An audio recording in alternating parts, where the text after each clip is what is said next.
पूरे देश में जिसकी चर्चा होती है, जिस माओवादी की चर्चा होती है, जिस नक्सली की चर्चा होती है, आज उस पर बात करने की कोशिश करेंगे। क्या वाकई ही वो खूंखार नक्सली पुलिस के घेरे में है? क्या पुलिस ने वाकई उसको घेर लिया है? क्या वाकई ही कि उस इलाके से वो फरार हो चुका है?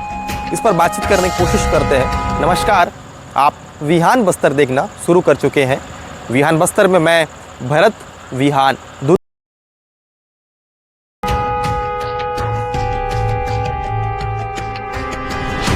बस्तर की खबरों से जुड़े रहने के लिए विहान बस्तर को सब्सक्राइब करें और बेल आइकन दबाएं। क्या वाकई ही वो खूंखार नक्सली पुलिस के घेरे में है? क्या पुलिस ने वाकई उसको घेर लिया है? क्या वाकई ही कि उस इलाके से वो फरार हो चुका है? इस पर बातचीत करने की कोशिश करते हैं। नमस्कार, आप विहान बस्तर देखना शुरू कर चुके हैं। विहान बस्तर में मैं भरत विहान दुर्गम हूँ। विहान बस्तर में मैं बस्तर की बात करता हूँ। बस्तर से जुड़े वो ज्वलंत मुद्दे जिस पर वाकई ही बेबाक तरीके से बात होनी चाहिए, मैं बात करने की कोशिश करता हूँ। आज बात करेंगे नक्सलवाद के टॉप लीडर की, लेकिन उससे पहले अगर आपने अभी तक विहान बस्तर को सब्सक्राइब नहीं किया है तो सब्सक्राइब कर लीजिए। ऐसी रिपोर्ट सिर्फ मैं आपके लिए लेके आता हूँ ताकि आपका एक सब्सक्राइब मेरा हौसला अफजाई करता है। आज बात करेंगे उस इलाके की जिस इलाके को लेके देश में सुर्खियों बटोर रहा है। टॉप लीडर, टॉप नक्सली माड़वी हिड़मा शीर्ष नेतृत्व कहा जाता है। उसके अंडर में नक्सलियों की पनाहगार की तरह नक्सली चलते हैं। उसके हुक्म पे नक्सली अपने अंजाम देने की कोशिश करते हैं, घटनाओं पे तब्दील करने की कोशिश करते हैं। ताड़मेटला की अगर बात की जाए, 76 जवानों की शहादत हुई थी। बड़े बड़े कैजुअल्टी की अगर बात की जाए, या फिर टेकलुगुडम की अगर बात की जाए, लगभग 22 से 24 जवानों की शहादत हुई थी। बड़े बड़े नक्सलियों के ने जो जिस अंजाम को साबित किया है उसमें अहम भूमिका अगर किसी की देखी जाती है तो माड़वी हिड़मा की देखी जाती है। ये वही हिड़मा है जो खूंखार नक्सली कहा जाता है, जिसके अंडर में बटालियन नंबर 1 बाढ़ से देवा जो कि PLGA का है, वो भी एक तरीके से हिड़मा के नीचे काम करता है। ये पूरी जो बटालियन है ये हिड़मा की है। बहुत स्ट्रॉन्ग बटालियन माना जाता है। अगर माओवादी एक विचारधारा है, आपको समझना होगा, अगर माओवादियों के नेताओं के साथ अगर युद्ध होता है तो वो युद्ध कहलाएगा। तो वाकई युद्ध होने के कगार पे देखने को मिल रही है। पुलिस को सूचना मिलती है कि हिड़मा करेगट्टा के जंगलों यानी करेगट्टा के पहाड़ के इलाकों में है, जिसकी सूचना मिलते ही पुलिस अपनी सोर्स के अनुसार उस इलाके पे पहुंच जाती है, जिसकी चर्चा बस्तर ही नहीं, छत्तीसगढ़ की राजधानी रायपुर ही नहीं, देश की राजधानी दिल्ली यानी देश में भी होने लगती है। हिड़मा वही नक्सली है जिसकी चर्चाएं विदेश में भी होती है। हालांकि इससे ऊपर भी बहुत से ऐसे नक्सली हैं जो हिड़मा के शीर्ष नेतृत्व में हैं। हिड़मा उसके अंडर में काम करता है, लेकिन हिड़मा का नाम ऐसा नाम है, अगर आप गूगल में सर्च करेंगे माड़वी हिड़मा तो गूगल इंजन बना हुआ है, चर्चा का विषय पे आता है। सर्च करते ही सबसे पहला नाम हिड़मा का दिखाया जाता है। तो उसी हिड़मा को घेरने के लिए पुलिस गई हुई थी। कहाँ गई हुई थी? बीजापुर और तेलंगाना का बॉर्डर में एक जंगल है, जिस जंगल में दुर्गाराज पहाड़ भी स्थानीय स्तर के जो लोग हैं वो कहते हैं उस गांव का नाम करेगुट्टा पहाड़ कहा जाता है।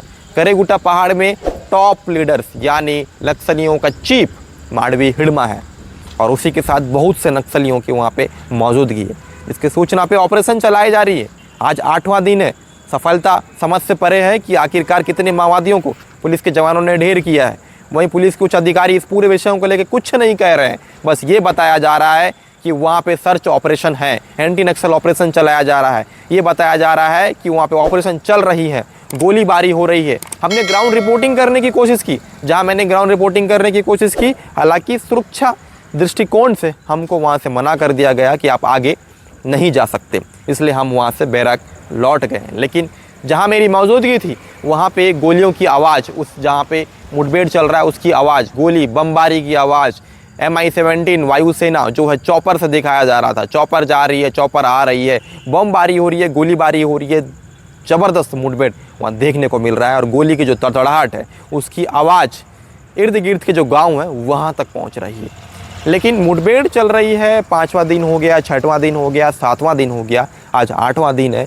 खबर ये भी निकल के आ रही है कि जिसको फंसाने के लिए एम्बुश जवानों ने लगाया था, जिसको घेरने के लिए जवानों ने इतनी मशक्क़त की थी, जिसको मारने के लिए जवानों यानी पुलिस के अधिकारियों ने जितनी सोची समझी जो रणनीति प्लान उन्होंने तय किया था, उस रणनीति पे से वो फंसते हुए नहीं आ रहा है। माओवादी जो नेता है माड़वी हिड़मा फरार हो गया है।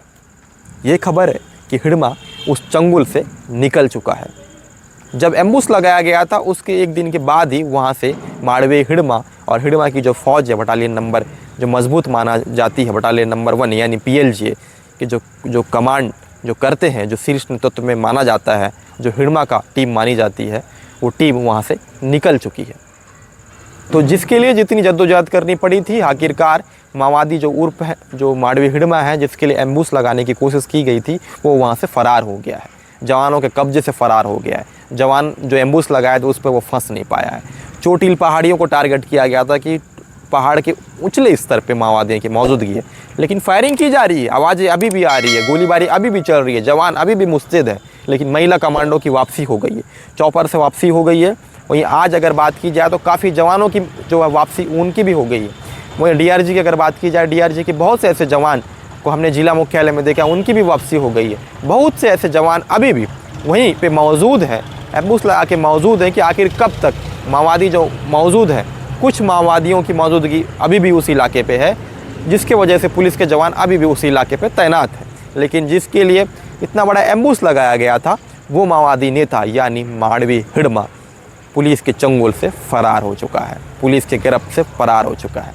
ऐसे में आपको मैंने बहुत बारीक से बताने की कोशिश की। जिस दिन से ऑपरेशन हो रहा है उस दिन से लेके आज तक, आज 8वां दिन है, 8वें दिन यानी मैंने आपको बताया कि जिसके लिए इस ऑपरेशन को चलाया गया था, माड़वी हिडमा जो कि खूंखार नक्सली माना जाता है, बहुत बड़ा टॉप लीडर माना जाता है, वो माड़वी हिडमा पुलिस के चंगुल से फ़रार हो चुका है। अब देखना ये होगा कि आने वाले समय में पुलिस क्या रणनीति अपनाती है, किस तरीके से पैरवी करती है, कितनी इंटेलिजेंस सोर्स के तर्ज पर वो किस तरीके से जो बड़े नक्सली हैं, बड़े कैडर हैं, उनको घेरने की कोशिश करती है और क्या कुछ रिजल्ट, क्या कुछ चीज़ें बाहर निकल के आती है, वो देखते हैं। अगर आपको मेरी रिपोर्ट पसंद आती है तो आप विहान बस्तर को सब्सक्राइब करिए, लाइक करिए और अधिक से अधिक दोस्तों पे शेयर करिए, ताकि हर एक रिपोर्ट हम ऐसे ही ग्राउंड से आप तक लाते रहें। जय हिंद, जय भारत, जय छत्तीसगढ़। बस्तर की खबरों से जुड़े रहने के लिए विहान बस्तर को सब्सक्राइब करें और बेल आइकन दबाएं।